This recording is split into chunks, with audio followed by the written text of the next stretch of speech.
Attendance कौन लेगा? Teachmint. Paper कौन चेक करेगा? टीचमेंट। तो हम क्या करेंगे? आप बस बच्चों का सिलेक्शन कराइए सर, बाकी सब टीचमेंट कर लेगा।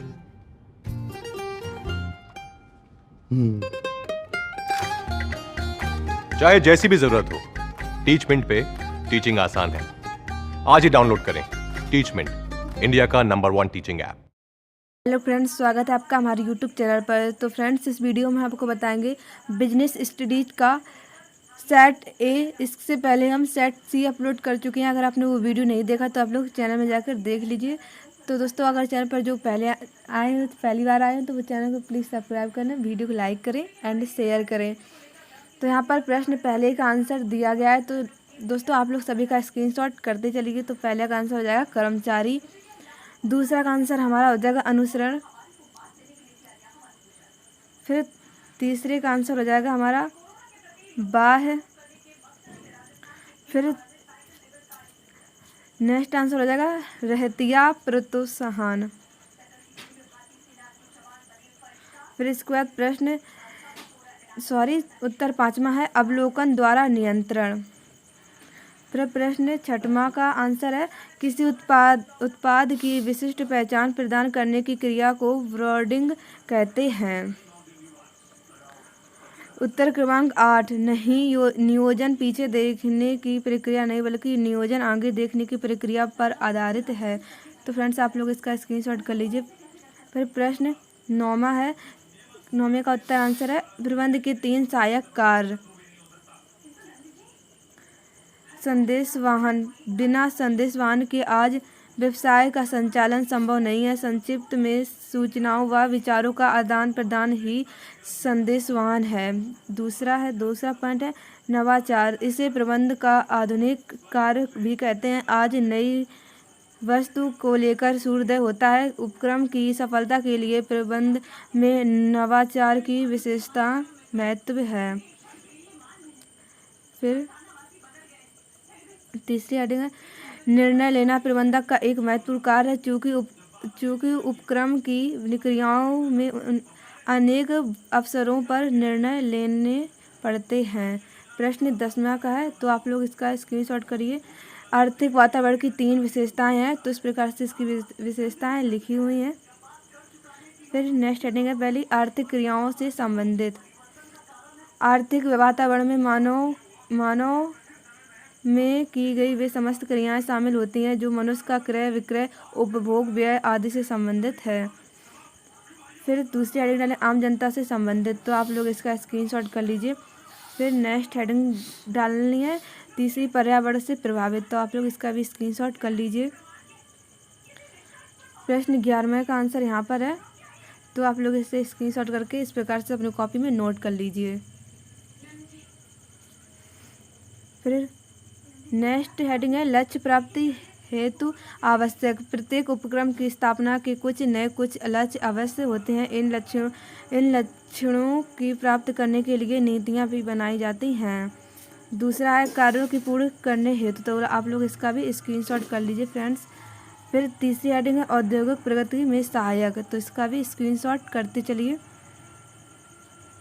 प्रश्न 12 का यहाँ पर आंसर दिया गया है और ये पहले हेडिंग है अधिकतम लाभ की प्राप्ति। तो इस प्रकार से हमें लिखना है वित्तीय प्रबंध का प्रमुख उद्देश्य अधिकतम लाभ प्राप्त करना है, किंतु लाभ न्याय संगत होनी भी चाहिए। फिर दूसरी हेडिंग अधिकतम प्रतिफल की प्राप्ति। फिर इसमें डालेंगे वित्तीय प्रबंध का दूसरा उद्देश्य लागत व विनियोग, दूसरा अधिकतम प्रतिफल की प्राप्ति करना है। तो आप इसकी परिभाषा की भी हेडिंग का स्क्रीनशॉट कर लीजिए। फिर तीसरी हेडिंग डालेंगे संपत्ति के मूल्य की अधिकतम रखना। प्रश्न 13वां है, यहाँ पर इसका भी स्क्रीनशॉट कर लीजिए दोस्तों। पहली हेडिंग डालेंगे अल्पकालीन वित्तीय नियोजन, दूसरी हेडिंग डालेंगे मध्यकालीन वित्तीय नियोजन, तीसरी हेडिंग डालेंगे दीर्घकालीन वित्तीय योजना। तो फ्रेंड्स, आप लोग इसका भी स्क्रीनशॉट कर लीजिए इस परिभाषा का। फिर इस हेडिंग का भी स्क्रीनशॉट करते चलिए। फिर प्रश्न 14 है, आप लोग इसका भी स्क्रीनशॉट कर लीजिए। समय व गति अध्ययन में अंतर। तो इस प्रकार से ये अंतर लिखा हुआ है, आप लोग इसका स्क्रीनशॉट कर लीजिए फ्रेंड्स।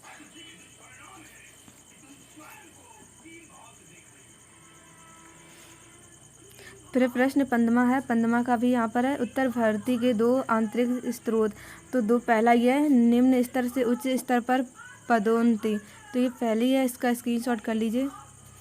फिर दूसरी है अतिरिक्त कर्मचारियों का समायोजन, आप लोग इसका भी स्क्रीनशॉट कर लीजिए।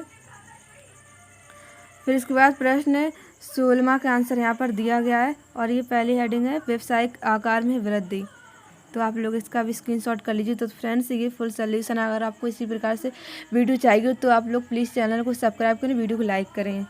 दूसरी हेडिंग है कुशल कर्मचारियों के लिए अभिप्रेरणा। फिर तीसरी हेडिंग है, चौथी हेडिंग है, फिर 17वां क्वेश्चन है, आप लोग स्क्रीनशॉट कर लीजिए। फिर इसके बाद ये हेडिंग डाल के इसे लिखना है, इसका स्क्रीनशॉट कर लीजिए। 3 पॉइंट में हेडिंग डाल के लिखना है। चौथी ये हेडिंग है, 18वां ये लिखा है, 18वां का आंसर है एक अच्छे ब्रांड की 4 विशेषताएं। तो पहली ये, दूसरी ये, तो इसकी 4 विशेषताएं लिखी हुई हैं, ये 4 आपको दिख रहा होगा स्क्रीन पर। आकर्षक नाम, ये 4 हेडिंग हमारी हो गई। फिर 19वां क्वेश्चन है उत्तर उपभोक्ता के दायित्व, तो इसके दायित्व क्या हैं, पहला है, दूसरा है, पॉइंट है। इस प्रकार से ये हमारे 4 पॉइंट लिखे हुए हैं, तो आप लोग इसका स्क्रीनशॉट कर लीजिए। पहला ये है, दूसरा है, तीसरा है और चौथा है। फिर 20वां का है उत्तर प्रबंधक की विशेषताएं, तो इसमें भी हमारे पॉइंट डाल के ये इसका सल्यूशन दिया गया है, 5 पॉइंट ये दिए गए हैं। फिर इसके बाद 21वां क्वेश्चन है निर्देशक के तत्व, तो क्या तत्व हैं, इसमें भी पॉइंट डाल के लिखा हुआ है, तो आप लोग इसका भी स्क्रीनशॉट कर लीजिए। फिर 22वां क्वेश्चन है, फिर इसका 22वां का है स्थायी पूंजी को प्रभावित करने वाले तत्व, तो इसमें क्या क्या तत्व हैं, इसमें हेडिंग डाल के लिखा है पॉइंटों में, तो आप लोग इसका भी स्क्रीनशॉट कर लीजिए। फिर प्रश्न 5वां का है प्रबंधक दृष्टिकोण, तो आप लोग इसका भी स्क्रीनशॉट कर लीजिए। फिर 23वां है, इसका भी स्क्रीनशॉट कर लीजिए। तो फ्रेंड्स अब आपको दिखाते जा रहे हैं, आप लोग स्क्रीनशॉट करते जाइए।